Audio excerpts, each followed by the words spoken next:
the voice that helped define American public radio has fallen silent.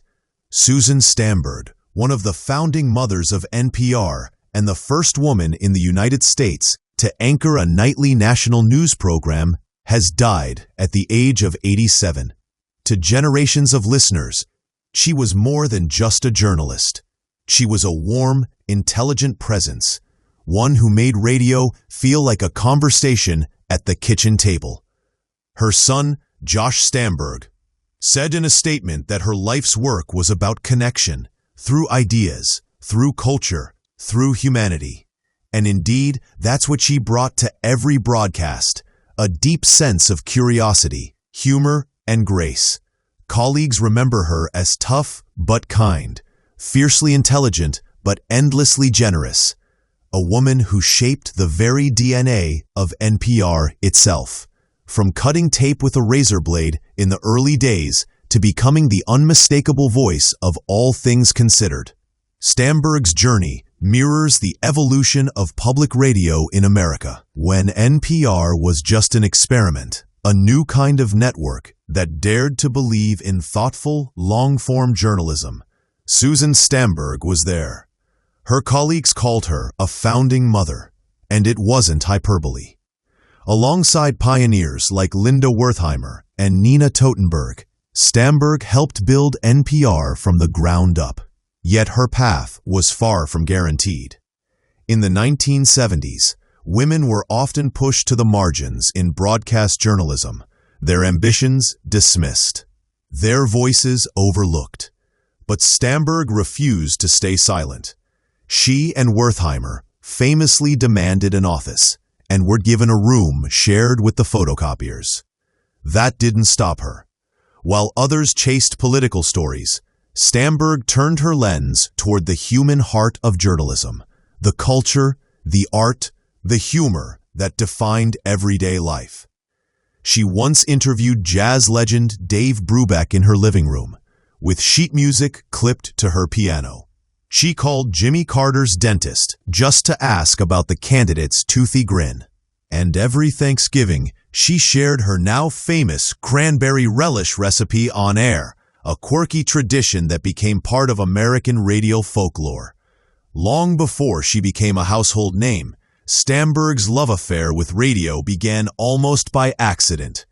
Born Susan Levitt in Newark, New Jersey, in 1938, she grew up on Manhattan's Upper West Side, a curious, bookish only child who devoured literature. After earning her English degree from Barnard College, she married Louis Stamberg and moved to Washington, D.C. Her first real break came at WAMU, a local public radio station. When the weather announcer fell ill, Stamberg stepped in. She didn't yet know what she was doing, or even what the weather was. Nervously, she announced it was 98 degrees. It was February, but even that mistake became a lesson. Always prepare, she would later say, and never lie to your listeners.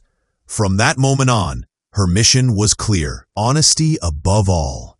She began adding poetry to her weather reports, transforming dull forecasts into lyrical storytelling. When her husband's work took them to India, she sent dispatches home for Voice of America, honing her craft and her distinctive, intimate style.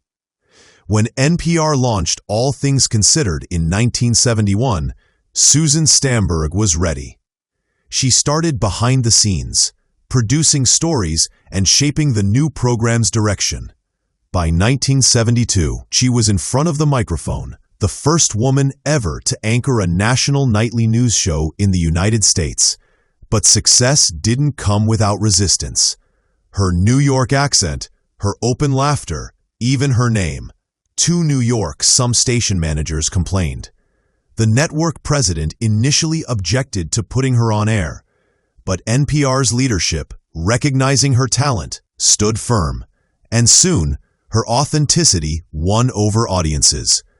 Bill Siemering, NPR's first program director, had told her two simple words that changed everything: be yourself. That became her mantra, and in many ways, NPR's too. She spoke as if she were across the table from you, not broadcasting from a distant newsroom. In a field dominated by baritone voices and rigid formality, Stamberg sounded like a real person, curious, witty, and profoundly human.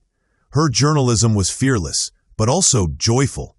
In one famous 1979 segment, she teamed up with science correspondent Ira Flatow to investigate whether chewing wintergreen lifesavers in the dark really produced sparks. They turned off the lights and tested it in a closet, laughter echoing through the broadcast. It became an NPR legend. Stamberg understood something crucial, that great journalism could be both smart and fun. Later, as host of Weekend Edition Sunday, she brought that same energy to new forms of storytelling. She championed the creation of the NPR Sunday Puzzle, believing that a good radio show should feel like a Sunday newspaper: news, culture, humor, and a bit of brain teasing. She also gave Car Talk its first national platform, recognizing in two wisecracking Boston mechanics something uniquely radio-worthy. It was Stamberg's instinct for the offbeat, her ear for authentic voices, that helped shape NPR's identity as both serious and playful, as a network that reflected life in all its contradictions. But Stamberg was no stranger to serious journalism. In 1988, she interviewed legendary film director Elia Kazan, a man whose testimony before the House Un-American Activities Committee had ruined careers and divided Hollywood. When Kazan grew frustrated with her questions about that era, Stamberg didn't back down. She pressed him, respectfully but firmly, insisting that history mattered. Later, she admitted that if they'd been face-to-face, she might not have had the nerve to persist. But she did, and she left the argument in the final broadcast. It was classic Stamberg, thoughtful, brave, unwilling to flinch from complexity. In the years that followed, she continued to explore the cultural undercurrents of America, the unseen, the overlooked, the beautifully strange.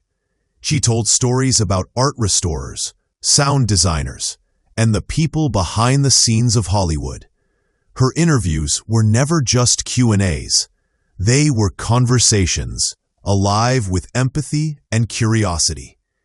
Even after she stepped away from hosting, Stamberg remained a guiding spirit at NPR. She mentored younger reporters, encouraged women to take up space, and reminded everyone that journalism was not a performance, it was a dialogue. After her husband's death in 2007, she spent more time on the West Coast, working from NPR's Los Angeles studios, as her son built a career in acting. Every Oscar season, she filed stories about the craftspeople of film, the loopers, the editors, the unsung heroes. One of her last pieces explored the art of background voices in movies.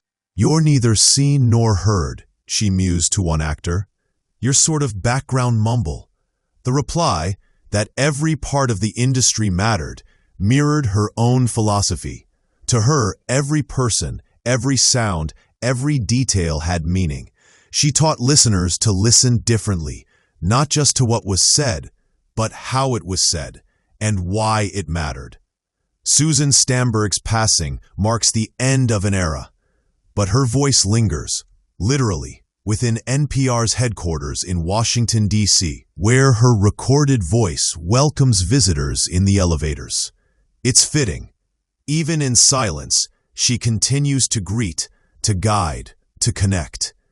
Her honors, from the National Radio Hall of Fame to the Hollywood Walk of Fame, tell part of the story.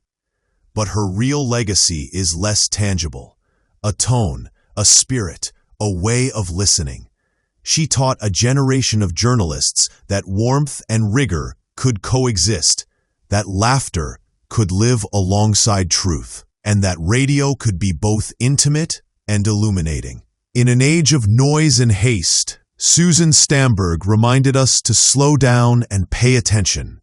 Her son called her a humanitarian, and that may be the best word of all, for her life, her work, and her voice were above all else profoundly human.